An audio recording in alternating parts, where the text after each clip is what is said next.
આગળના સમાચાર પર નજર કરીએ તો જામનગરની સાધના કોલોનીમાં ઇમારતનો બ્લોક ધરાશાયી થતાં એક વ્યક્તિનું મોત થયું હતું। 3 માળની જર્જરિત ઇમારતનો એક બ્લોક ધરાશાયી થતાં તેમાં આશ્રય માટે આવેલી વ્યક્તિ ફસાઈ હતી।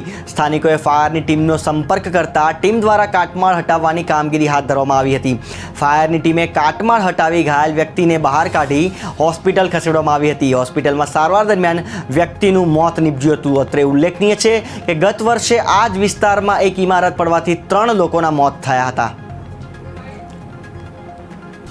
साधना कॉलोनी तरीके ओळखाता गुजरात हाउसिंग बोर्डे वर्षो पहला बांधेला ब्लॉक्स पैकीनो एक ब्लॉक वહેલી સવારે તૂટ્યો છે। આ બ્લોક આપણે ચોમાસાની શરૂઆત પહેલાં સમરના એન્ડમાં લગભગ મે મહિનામાં આપણે સંપૂર્ણતઃ ખાલી કરાવેલા હતા અને આમાં ફક્ત એક લાવારીસ વ્યક્તિ રાત્રે આશ્રય માટે આવેલ હશે।